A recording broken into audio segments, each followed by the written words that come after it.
Hola, ¿qué tal? Muy buenas noches. Gracias por acompañarnos como todos los miércoles en Debate 22. Hoy vamos a hablar de qué está pasando con el sistema financiero internacional, los quiebres de los bancos en Estados Unidos, si es un efecto que se puede o no contagiar y también qué pasa con las criptomonedas. Para eso nos acompaña Francisco Javier Martínez. Él está en España, es analista internacional. Francisco, buenas noches. Buenas noches, Kim. Muchas gracias por estar con nosotros. También está José María Ramos, autor de Un salto vertical al criptomundo. Él nos acompaña desde Alemania. Buenas noches. Buenas noches, Kimberly. Gracias por la invitación. Al contrario, un placer. Francisco, empezamos contigo. ¿Qué es lo que está pasando? ¿Por qué están quebrando bancos en Estados Unidos? La crisis financiera occidental, que lo adjetivaría así, occidental, ha empezado en Estados Unidos por el pernicioso efecto de la política monetaria de la Fed. ¿Por qué digo pernicioso efecto? Porque este miércoles pasado es ya la 9ª vez desde marzo del 2022 que ha ido subiendo los tipos. Recordemos, antes de la pandemia justamente los tipos estaban en torno al 1,5 antes de la pandemia COVID. Durante el 2020, 2021 y 2022 los tipos estuvieron en electroencefalograma plano, es decir, a cero, y además con inyecciones de política, de quantitative easing, inyecciones de dinero que no servían realmente para la economía real. Entonces, ahora que la política monetaria de la Fed haya sido subir a un ritmo brutal y precipitado los tipos, pasando del 0 a actualmente a entre el 4,50 y el 5%, ha causado quiebras en muchos bancos pequeños y medianos. Recordemos que empezó con Silvergate, un primer banco en caer especializado en negocio de las criptomonedas, y luego con Silicon Valley Bank. El Silicon Valley Bank resumiría rápidamente que ha sido fundamentalmente porque el valor de sus activos, de los bonos, cuando se compraron, estaban a tipos muy bajos, cercanos al 0 o 0,25 o 0 y algo. Cuando tú tienes una cartera de activos bancarios y te das cuenta, y los bancos en Occidente están así, con 2 billones inferiores al valor de mercado de sus activos, tienen un problema, porque por la parte de esos valores del activo tienen un agujero, como tenía el Silicon Valley Bank, de 1.800 millones de dólares, provocado además por la venta de una cartera de deuda deficitaria, ya que los depositantes, a su vez, también están exigiendo en las cuentas de ahorro, que les pagan un 0,23, y en los certificados de depósito, que les pagan un 1,62, los tipos cercanos a cómo está el interés, el 4,50 o el 5%. Por lo tanto, salida de depositantes unido a una venta precipitada de activos por tener en su cartera bonos que ya no valen para respaldar las operaciones que están hablando, es la tormenta perfecta. Bancos pequeños y medianos en una situación delicada, lo que van a hacer, hay más o menos, tengo yo cifrado, unos 180 bancos norteamericanos que van a ser absorbidos, quebrados o fusionados. José María, ¿por qué empieza esta crisis en el mundo de las criptomonedas? ¿Qué es lo que está pasando en ese ámbito? Pues yo concuerdo con Javier. Estoy viendo que los bancos tienen pérdidas importantes, pérdidas sí bien en papel, pero están en números números rojos, y una búsqueda de retorno por los depositantes que están sacando su dinero, buscando ese retorno. Y lo que está pasando es muy interesante en el mundo de las criptomonedas. Recordemos que en el 2008, en la última crisis, en la crisis bancaria, empezó Bitcoin, empezó el proyecto de Bitcoin, y grabado en el primer bloque para la posteridad dice: canciller al borde del segundo rescate de bancos, refiriéndose a los titulares de Gran Bretaña, me parece en inicios de 2000, 2008, 2009. Entonces, ¿qué pasa ahorita? Estamos de nuevo en ese punto, estamos en un momento donde la gente está buscando refugio, donde típicamente se iban al dólar, pero ahora el dólar, curiosamente, en esta crisis bancaria no se está fortaleciendo, sino se está percibiendo como débil. Y la vieja guardia va a ir hacia el oro, que tiene sus debilidades, tiene sus problemas. Y a mi parecer, a mi lectura, los millennials y la gente, los inversionistas que están empezando a invertir, dígase la gente más joven, está resguardando su valor en Bitcoin, no quiero decir otras criptomonedas, y lo pudimos ver rápidamente. La primera semana, después de que cayó Silicon Valley Bank, Bitcoin subió 30%, mientras una gran cartera de clientes de bancos perdieron fuertemente valor accionario. ¿Es un lugar seguro poner los valores en las criptomonedas? Yo diferencio fuertemente, tanto en las pláticas en las que me involucro y en mi libro, que tenemos Bitcoin y criptomonedas. Las criptomonedas son algo muy volátil, son del viejo oeste. Cada una está creada por un gobierno, tienen una junta de gobierno, un gobierno corporativo, un CEO. Sin embargo, Bitcoin es totalmente diferente, descentralizado, con reglas claras desde hace 13 años. Y lleva 13 años cumpliendo al pie de la letra su política monetaria, dígase cuántas monedas se van a emitir, a qué ritmo, y ha ganado durante ese paso la confianza de la gente, que ha ido probando si realmente funciona, experimentando, y al paso del tiempo es mi creencia que se está reivindicando, sobre todo en momentos de crisis, está demostrando su propuesta de valor, la cual es que es dinero que no necesita confiar de nadie, no tiene un riesgo de contrapartida. E inclusive el oro, a menos de que tengas guardado el oro abajo de tu piso en tu casa, escondido y guardado, tienes que confiárselo a alguien. Entonces, esto es algo único, y Bitcoin realmente está reluciendo este par de semanas precisamente por esto. Francisco Javier Martínez, analista internacional. ¿Esto puede empezar un efecto dominó? ¿Esto se va a contagiar a los otros bancos, a los otros países? ¿Estamos hablando del principio de una crisis fuerte financiera o son bancos aislados? El efecto dominó, Kim, ya es un hecho, no solamente en Estados Unidos, sino que podemos señalar que este viernes pasado en Europa, bancos como el Deutsche Bank, UBS, Commerzbank, el BBVA, Bank Inter, no voy a decir todas las caídas que ha habido del 5 hasta el 8 cuando han cerrado, porque normalmente las subidas en caídas eran algunas en torno al 10 y el 13%, por ejemplo, Deutsche Bank.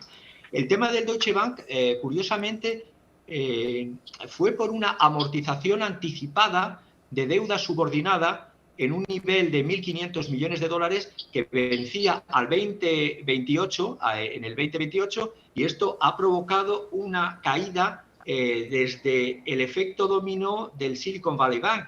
Pero es que estamos viendo que los otros bancos, el Credit Suisse, que decía su CEO que no había problema, que no tenía que intervenir el gobierno suizo, ha intervenido y ha forzado la máquina para su fusión, o mejor dicho, su absorción por la Unión de Bancos Suizos, UBS. Por lo tanto, ¿hemos visto techo este año en los principales índices europeos? Pues yo diría que no. Soy de los que piensa, es un 83% de los que piensan que no, que todavía va a haber movimientos de caídas en los índices bursátiles y en los índices bancarios, teniendo en cuenta que además en la economía europea está muy bancarizada, pero es que diría además que en Suiza, por ejemplo, que era y sigue siendo un lugar refugio, los recursos de los bancos superan 6 veces el PIB nacional. La fusión del Credit Suisse y de UBS, el Estado va a asumir unas pérdidas de 9.000 millones de francos suizos. Pero también hay que tener en cuenta que la llamada banca en la sombra, Shadow Bank, suma 100 billones en 2008 y ahora, no hemos aprendido nada de la crisis del 2008, ahora suma o alcanza los 240 billones. Por lo tanto, y aquí se meten operadores no bancarios, fondos de inversión, inversiones colectivas, mercados paralelos, asesores de productos financieros, y claramente el efecto dominó con la caída del Credit Suisse es un sinónimo de la desaparición de un mito del paisaje suizo. Por lo tanto, claro que hay efecto dominó y que va a seguir habiendo unas condiciones económicas de turbulencias, incluso en criptoactivos y en criptomonedas. José María Ramos, las perspectivas para países de América Latina y en particular de México.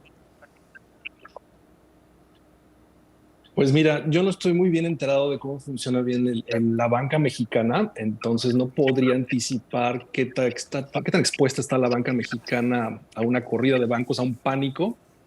Básicamente es lo que los datos que tenemos es en cuanto a la banca en Estados Unidos y, como menciona Javier, la banca en Europa.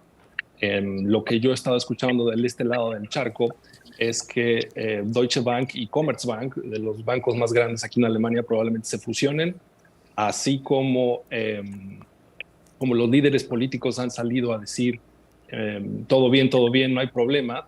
El canciller alemán Olaf Scholz salió, me parece, la semana pasada y dijo no hay problema con Deutsche Bank. Entonces creo que eso fue más alarmante. Pero me temo que en cuanto a la banca mexicana y el sistema mexicano, no puedo responder muy inteligentemente aquí ahorita. En Estados Unidos, ¿qué es lo que estaríamos esperando con el comportamiento de las criptomonedas? Y en particular del Bitcoin, porque ya existe esta diferenciación entre las cripto y el Bitcoin. Pues yo adelantaría que la gente va a buscar refugio, yo adelantaría que van a quebrar más bancos. El Wall Street Journal ha publicado abiertamente que hay 186 bancos en problemas. Y uno de ellos es de los más grandes, que tienen más de un trillón dólares, o en español $1 billón de dólares. Obviamente no se quiere comunicar cuál es por miedo al pánico, pero va a haber más caídas. Y hay dos teorías en el universo y los criptoentusiastas. El primero, el más fatalista, de Balaji Srinivasan, que fue el CTO, líder de tecnología de Coinbase, que es el exchange de criptomonedas más importante en Estados Unidos y uno de los más grandes del mundo. Él dice que en 3 meses la caída va a ser tan fatal que Bitcoin va a valer $1 millón. Y para hacer valer su palabra, ya apostó y puso $1 millón de su dinero, apostando con 2 personas que eso va a suceder. Entonces, eso ya está, el dinero ya está puesto. Entonces, si en 3 meses Bitcoin vale menos de $1 millón, él va a perder $1 millón. Y por otro lado, el otro escenario no tan fatalista, de Edward Doyle, también un analista financiero, dice que en 24 meses, en solo 2 años, solo van a quedar 6 bancos en Estados Unidos. Y esto nos va a llevar, si son 3 meses, si es en 2 años, si es en más, nos va a llevar a una fusión de la banca, sobre todo en Estados Unidos, que casualmente coincide que la Reserva Federal, el Banco Central de Estados Unidos, va a lanzar en julio de este año FedNow.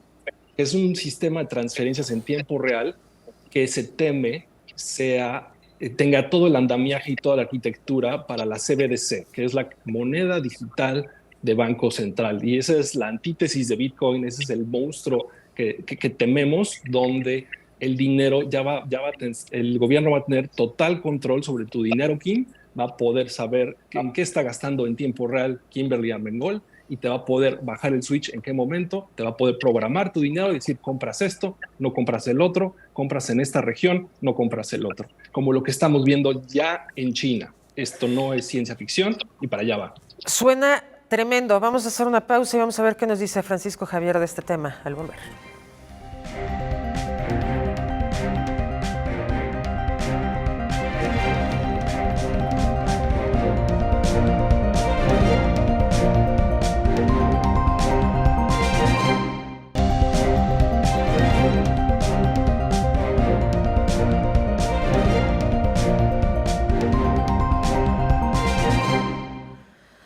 Francisco Javier Martínez, me dio muchísimo, José María, que pensar en la pausa, como esto de que en 24 meses vamos a estar todos fiscalizados. Cuéntanos un poco cuáles son los escenarios que tú plantearías.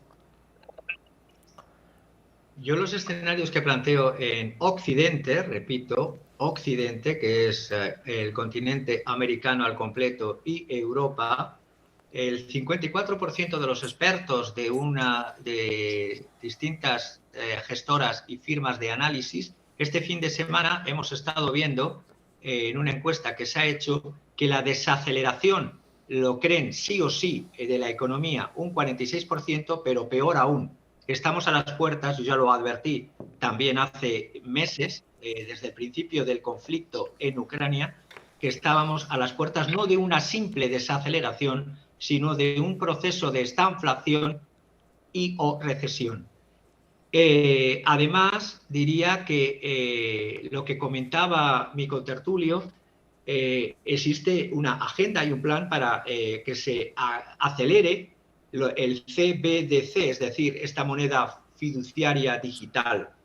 Entonces, si estamos viendo que la situación de la economía occidental es de entrar en estancamiento más inflación y estamos a las puertas de una recesión, el que lo va a padecer es el ciudadano de a pie, el ciudadano medio. Y a su vez, incluso los costes, el incremento de costes laborales, si pienso en España, no llega a lo que es la inflación en sí, porque estamos viendo que el coste de los alimentos sigue estando en torno a crecimientos trimestrales de un 20%, y en cambio los incrementos salariales en torno a lo sumo de un 4%. Veo un futuro negro a corto plazo y una situación de un intento de los bancos centrales de ir concentrando los bancos cada vez más, quedando menos bancos, hacia que todo dependa de los bancos centrales y no de los bancos comerciales desaparecidos después de muchas fusiones. José María, en el mediano plazo, ¿podemos ser optimistas? Yo creo que siempre se puede ser optimista, solo que hay que tener un plan, siempre hay que tener un buen plan. Definitivamente no podemos esperar que el gobierno, que la banca, que papá gobierno venga a cuidarnos. Creo que eso es un plan un poco débil. Yo creo que necesitamos tomar acción y no podemos a la larga echarle la culpa a nadie sobre lo que sucede. ¿Y cómo podemos prepararnos? Como lo decía Francisco Javier, el ciudadano de a pie, ¿cómo podemos resentir menos estos golpes?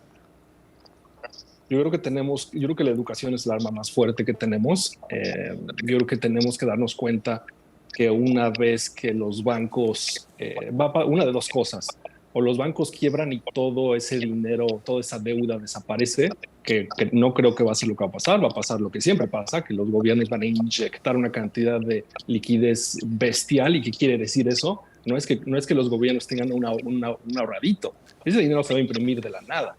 ¿Y eso qué quiere decir? Que para salvar a la banca, esos bancos que son demasiado grandes para fracasar, que desestabilizarían todo el sistema, va a haber una vorágine, una ola de dinero que va a devaluar y va a destruir la capacidad adquisitiva del dinero de toda la gente de ese país, de ese sistema.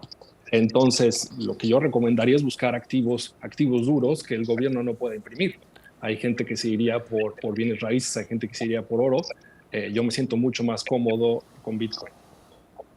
Francisco Javier, ¿qué podemos hacer los ciudadanos de a pie para que el golpe sea menor? Pues evidentemente, mientras que los ciudadanos de a pie no esperar que nos salve el Estado, porque al Estado le estamos manteniendo nosotros con nuestros impuestos, es decir, el Estado no nos da nada que nosotros no hayamos dado previamente.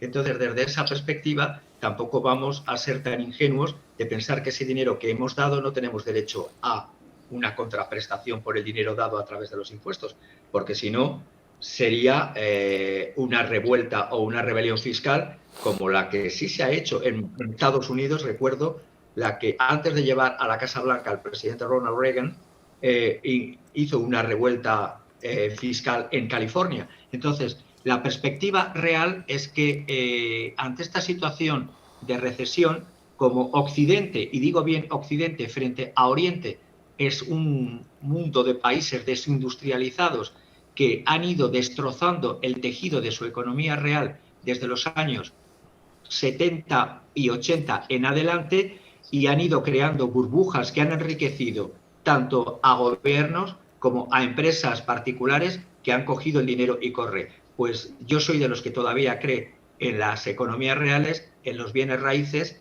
y en las inversiones en proyectos que creen riqueza y valor a la ciudadanía. Francisco Javier, ahorita debería ir con José María, pero rápido quiero que nos digas la diferencia de lo que está pasando en la economía de Oriente, porque nos has hecho mucho énfasis en Occidente. Entre otras cosas, en la crisis del 2008, la República Popular China, guste o no, tuvo que salir al rescate de la economía norteamericana y de la economía europea. En estos momentos, los planes de ese conglomerado económico que se llama Eurasia, que es tanto la Federación de Rusia como la República Popular China, con sus diferencias económicas y sus antagonismos desde la época de Nixon, las políticas desde la Casa Blanca han sido tan sumamente estúpidas que han hecho de aliados los que antes eran enemigos. Y por lo tanto, allí la economía está creciendo a pesar de las sanciones, estoy pensando en Rusia, y después del abandono de la política cero COVID y después del experimento pandemia del COVID, la economía china está también creciendo. Y está creciendo porque no ha olvidado una de las patas principales de las economías del mundo desde que se hizo la revolución industrial, que es la inversión en industria y en servicios reales a la ciudadanía. Es por esa diferencia